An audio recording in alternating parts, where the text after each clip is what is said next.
Notice the difference in size between the Hydroboost and the Powermaster. When you take out the master cylinder, make sure to lay it down with the ports facing up, since brake fluid will eat away paint. Keep water handy to pour on any fluid that touches paint to neutralize it. The next thing we're going to do is enlarge the hole on the factory mounting bracket to make room for the mounting nut on the Hydroboost. The mounting nut is approximately 3/16 inches wide and is just shy of fitting into the hole of the mounting bracket. So you want to grind the hole big enough so that the nut passes freely through. And as you can see, we've just got a little bit more room to go. So we're gonna keep going at it.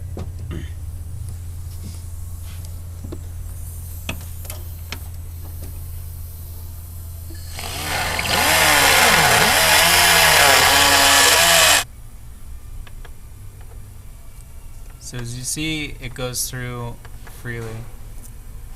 Just want to round off your edges and try and keep the hole pretty well smooth.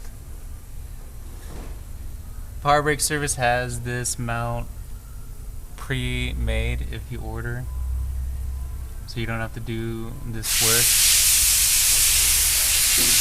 Do not use Teflon tape in your brake system.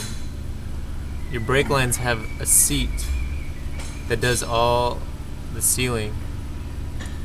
Teflon tape can get into the brake system, so if you find it on there, just take it off and don't use it in reconnecting.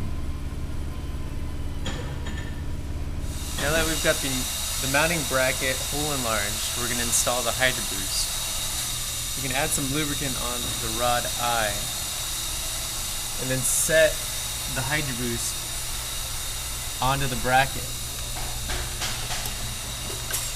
But don't tighten it down yet. Leaving it loose makes it easier to connect the pedal to the booster rod.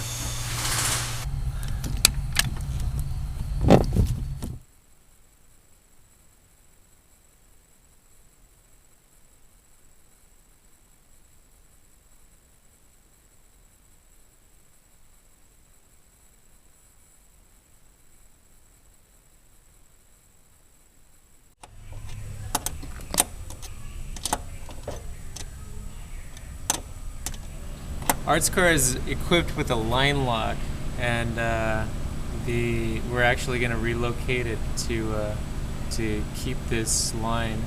And there's another hole here, so we're just going to slide it down.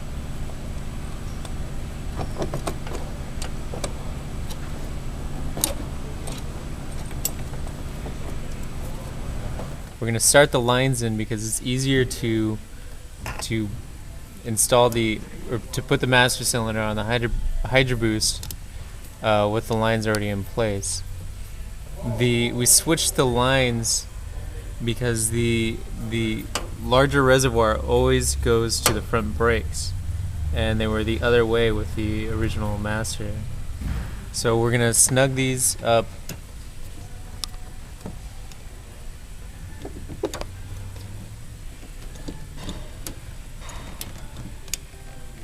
Slide the master over the studs. We're going to take the cap off and fill the reservoir and let the master gravity bleed while we've got the lines loose.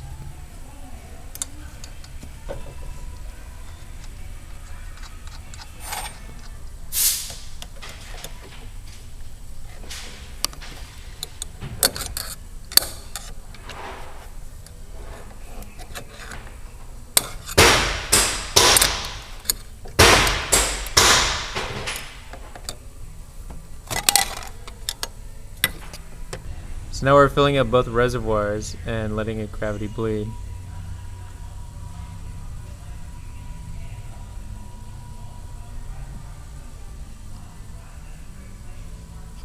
While the master cylinder is gravity bleeding, we're going to remove the mass airflow sensor here, and we're going to remove the wire harness here.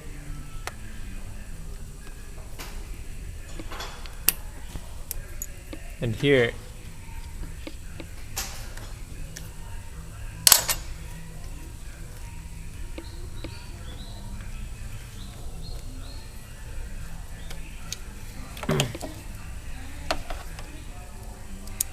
And then disconnect it here.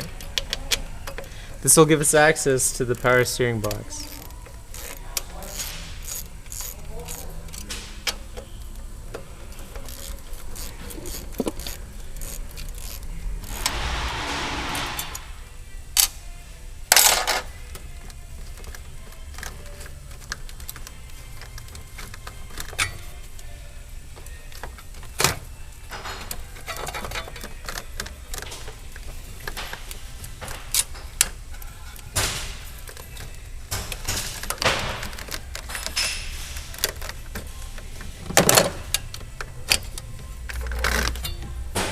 Down here in the steering box, we have two lines: a high pressure line from the pump, and a low pressure line that's a return to the reservoir, and the reservoir up here. We're going to take out the high pressure line and replace it with two stainless steel braided hoses, and then we're going to take out the low pressure hose and tee into it to the other return line in the Hydroboost. Here you can see the brake fluid dripping, gravity bleeding out of the master. We're going to snug up the lines.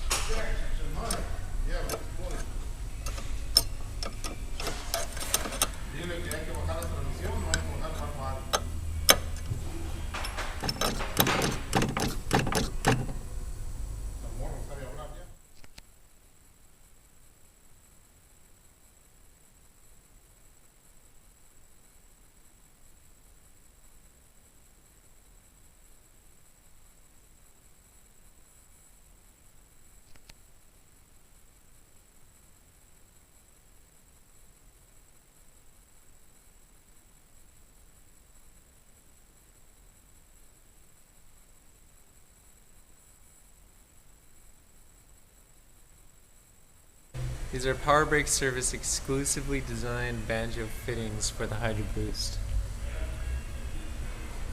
We're going to connect them and then route them through to the power steering box, mark them and cut them, and then install a reusable fitting. We normally leave the hose 5 foot long for routing, but we're going to mock these ones up for this car. The Hydroboost comes with a 3/8 inch rubber hose for the return line. We have an optional matching stainless return line that replaces the hose barb, but for this car we're going to leave the rubber hose on. So we're going to run our first hose from the outlet port of the Hydroboost to the inlet port of the steering box.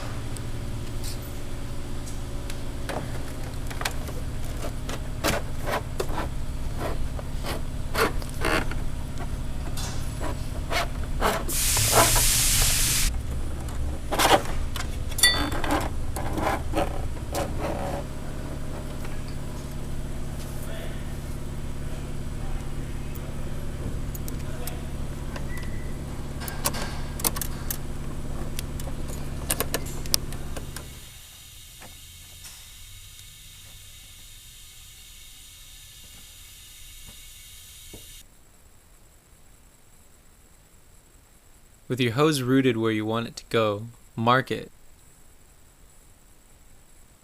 and take it back off.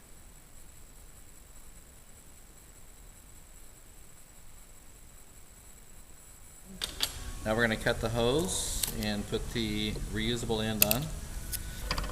Sometimes it helps to put a little tape around the line just to keep it from fraying from the cut.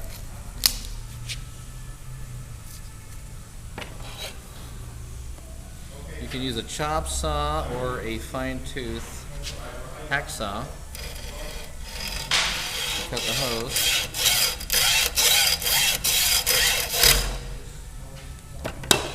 Where we separated the reusable hose end as an end, a ferrule or olive they call it, then the nut. The nut has a little chamfer on the end to get it over the stainless hose wires. So we're going to work it down here.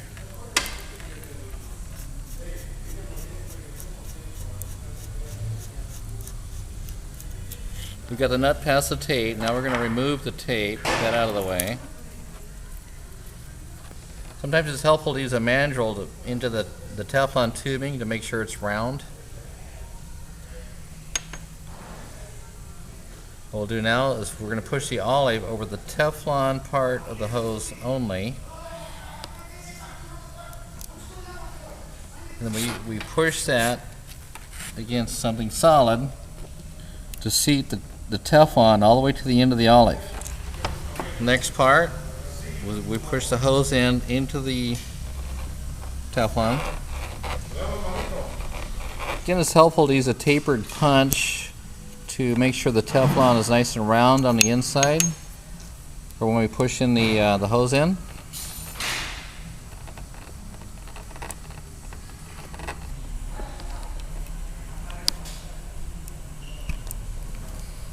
Now you've got the olive and the stainless hose seated down on the hose end. You do not need to trim off the stainless unless there's some long whiskers hanging in there. You do not want any of these long whiskers hanging into the threads because they will jam up the threads. So now we're going to push this down, push the nut down until we get the nut started. So now we're going to turn it around, put the hose end in the vise. We're going to make sure that the outer nut is started.